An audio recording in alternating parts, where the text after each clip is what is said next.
Hello, everybody, and hope everybody's doing well today, and good to be with you again. And I want to come to you now so that we can spend some more time in the Gospel of Matthew. And I want to give you a heads up. I am thinking about changing up how I'm going to be doing these series of videos. And what I mean in that is I think I may be coming up with a schedule of sorts of what I'm going to do each and every day. So instead of going through Matthew every day, which would be fine, which would be good, but I think I'm actually going to start changing it up through the week, so that we'll have different things available, offered, going on during each and every day.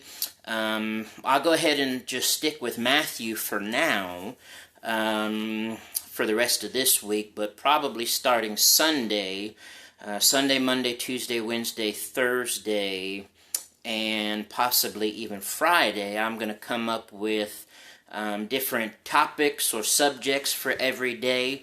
So probably what we'll do for Matthew is I'll probably go through one of the Gospels on Sundays. And then, Monday, Tuesday, Wednesday, Thursday, Friday will be different things. But I'll see if I can come up with a list, and I'll try to make that known to everybody, what's going to be, happening on each day.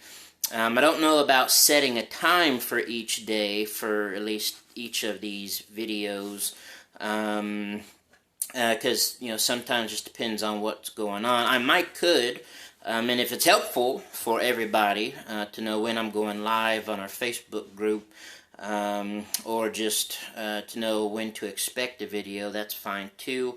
It's kind of a work in progress as we go, but I just wanted to let you know that. So, today, we are going to stay in Matthew. We'll probably do Matthew today and tomorrow. I'm not sure we'll have one on Saturday, but then starting Sunday, I'll only do Matthew or one of the Gospels on each Sunday. But today we're going to be in Matthew chapter 8, if you want to turn there with me to Matthew chapter 8. We had just finished the Sermon on the Mount, and actually I forgot to conclude with the last two verses of chapter 7. You may have caught on to that. I did not until after I had already finished the video. But right after Jesus finishes the Sermon on the Mount, and we finish that at the end of chapter 7, it does go on to say in chapter 7, verse 28, "And when Jesus finished these sayings, the crowds were astonished." They were astonished at the teachings of Jesus, for he was teaching them as one who had authority and not as their scribes. And so basically the people were astonished at the way Jesus was teaching what he was teaching. He was teaching as if, he had authority in and of himself and not second or third hand. But Jesus was, the things he was teaching and explaining to the people was, he expected them to, believe and to do as if, he was, God, which of course he is. And so that astonished the people. That caught their attention about the teachings of Jesus, and rightly so. They should have caught on to that and what he was teaching and how he was teaching. They should have been mindful of that. And so Jesus teaching with authority really caught the attention as it was meant to. And the other thing that was getting people's attention, as we saw back in chapter 4, when Jesus, began his ministry, his, preaching and teaching, is Jesus was also performing miracles in that he was healing people. He was healing every disease, every sickness. People, who had demons, he was casting out demons. And, why did Jesus do that? Why did Jesus, part of his work and ministry on this earth, why did Jesus come and perform those miracles? Why did he heal people? Why did he do those things? Well, there's a couple answers for that, and we're going to find one of them actually in chapter 8 of Matthew today. Matthew explains that by Jesus actually performing those miracles, he was fulfilling yet another prophecy that was to show the people that he is truly the Christ, the Messiah, the chosen one that was coming, and to show that he did have the authority and power to be doing what he was doing, and to, of course, save us from our sins. Let's go to Matthew chapter 8 and verse 1.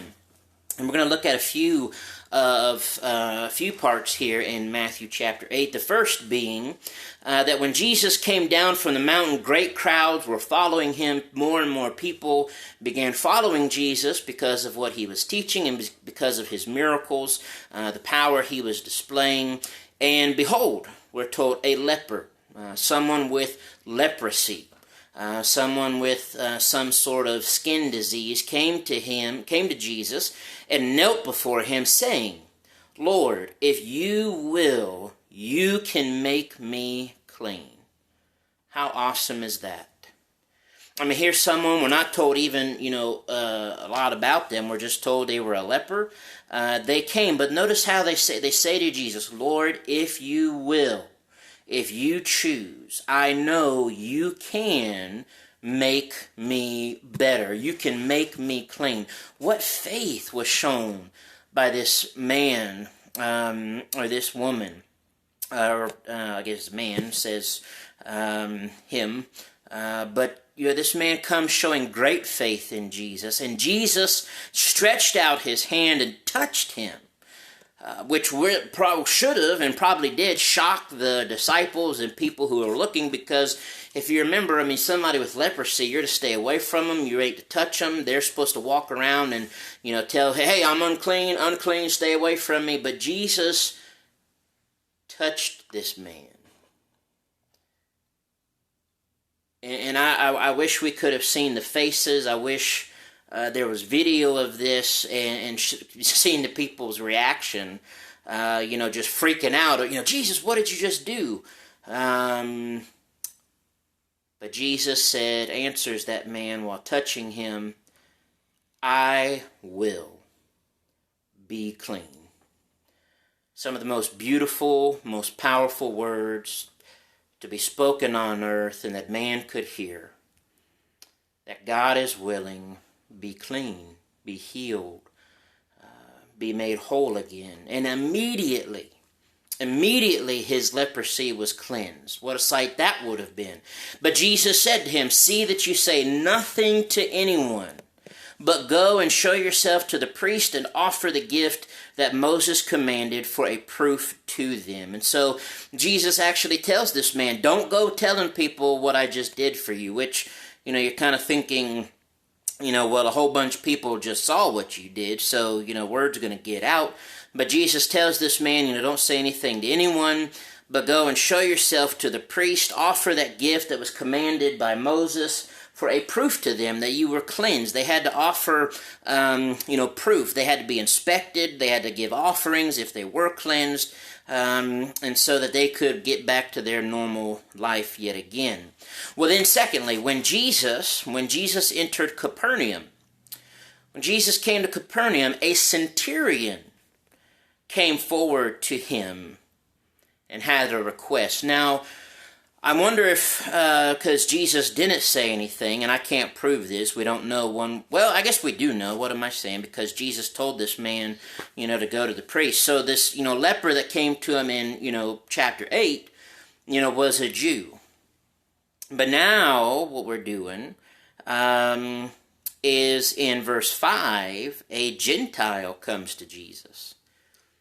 That when Jesus entered Capernaum, a centurion, a Gentile, a centurion who was a Gentile, came forward to him, appealing to him, Lord, my servant is lying paralyzed at home and suffering terribly, he says. And so this Gentile centurion comes to Jesus on behalf of his servant who is just suffering horribly at home. He's lying paralyzed. And he said, and it's like, okay, well, why are you coming to Jesus? Well, Jesus knows why. The centurion knows why. The centurion, if he didn't believe that Jesus could heal his servant, wouldn't have come to Jesus in the first place. Jesus wasn't a doctor. Jesus didn't have medicine. He didn't have none of that. But the centurion comes and tells him about his servant suffering at home. And Jesus answers and says in verse 7, I will come and I will heal him. Well, great, awesome. That's what, we want him to do, right? But the centurion, look at his heart. Look at his humility. Look at his belief here. That in verse 8, the centurion replied, Lord, I am not worthy to have you come under my roof. I am not worthy to have you come to my house. What humility, what faith, what kind of heart to have, the heart we all should have, a heart that knows and says, I'm not worthy of God's healing, I'm not worthy of God's presence, I'm not worthy to be called a disciple of God, of Christ, a child of God. And that's the heart that this centurion displays. But notice his faith even more when he says, but only say the word and my servant will be healed. For I too am a man under authority with soldiers under me, and I say to one, go, and he goes, and to another, come, and he comes, and to my servant, do this, and he does it. I mean, this man of authority, it clearly acknowledges his faith and belief that Jesus has the authority to heal, and that all Jesus has to do is say the word. He doesn't even have to be in the same room, doesn't even have to touch a person, that if Jesus just speaks the word, if he just says it, then it's going to happen. What awesome faith that is shown in Jesus, which Jesus says. Notice verse 10, when Jesus heard this, he marveled. I find that kind of cool, pretty neat. That oftentimes the people were marveling at what Jesus was teaching and doing, and for good reason. But there were times that it was the other way around, that the people, the person, the man or the woman, made Jesus marvel at them, at their faith. And that's what Jesus does here. That Jesus, when he heard this, when he sees this man's faith, he is marveling. He is amazed at this man's faith, and goes on to say to those who were following Jesus, truly I say to you, I tell you, that with no one in Israel, not one of the Jews, have I found this great of faith. I've not even found faith like this among the special nation of God's people, Israel. And how sad is that? That here there's a Gentile who is showing more faith in Jesus than any Jew, who the Jews should have been first and foremost showing faith in Jesus, in his power, and him as the Messiah. And Jesus then said in verse 11, I tell you that many will come from east and west and recline at table with Abraham and Isaac and Jacob in the kingdom of heaven, while the sons of the kingdom will be thrown into the outer darkness. In that place there will be weeping and gnashing of teeth. Jesus tells them and shows them, reveals to them the reality that God is going to end up saving people from all over the world. Yes, Gentiles. And the sad fact is that there are going to be a lot of the children, the descendants of Abraham, the people of Israel, that are not going to go to heaven because of their unbelief. But rather, they're going to be thrown into outer darkness. Very sad. And verse 13, to the centurion, Jesus then said, go, let it be done for you as you have believed. And we are told that the servant was healed at that very moment, in that same hour. That servant was healed, all because this man came in faith, knew that Jesus, all he had to do was say the word, and Jesus was willing and said it would be done, and it was done. Jesus didn't even have to be there, didn't have to touch the man. And the power of God is displayed yet again. And then thirdly, and finally, this morning, for our talk this morning, we're told that then Jesus entered Peter's house in verse 14. And when Jesus saw the mother-in-law of Peter lying sick with a fever. Well, Jesus decided he'd take care of that. I mean, he could have just, let her go on being sick. Maybe she was, again, so sick, maybe, close to taking her life, whatever the case may be. Jesus touched her hand, and we're told the fever left her, and she rose and began to serve Jesus, to serve him. He healed her of her sickness. He just touched her hand, and the fever was gone. She got up, went right to serving him, just like that. And that evening, notice what happens in verse 16. That evening, the people brought to Jesus many who were oppressed by demons, and he cast out the spirits with just a word. And he healed all who were sick. Jesus spoke the word, and demons were cast out. Jesus healed all those who were sick. Why? Again, we asked that question at the beginning. Why did Jesus perform all these miracles? Well, part of it, we are told, was to fulfill. Here we are told in verse 17, Matthew says, this was to fulfill what was spoken by the prophet Isaiah. He took our illnesses and bore our diseases.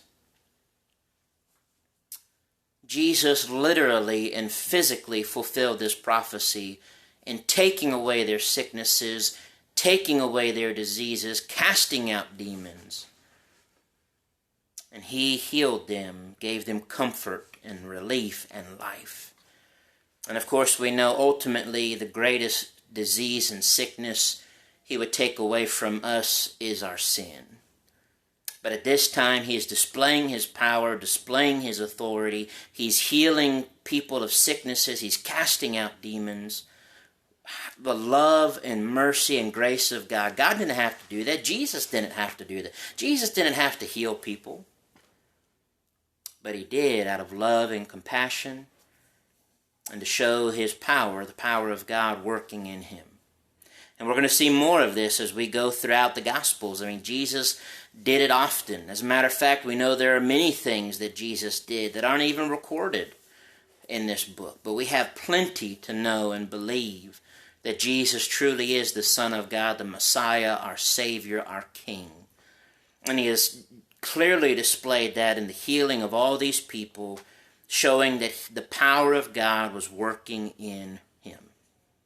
All right, we're going to stop there for today. I'm glad you could join me today, and we will pick this back up probably tomorrow, although starting next week, I'm going to change, the schedule, and we'll probably stick to the Gospel, stick to Matthew on Sundays, and I'll try to give you a heads up about what's coming in the days ahead. All right, everybody have a great week and a good day, and let's give God glory in everything we do, and let's grow closer to God and closer to each other and help each other any way we can. All right, God bless. Love you all. Bye-bye.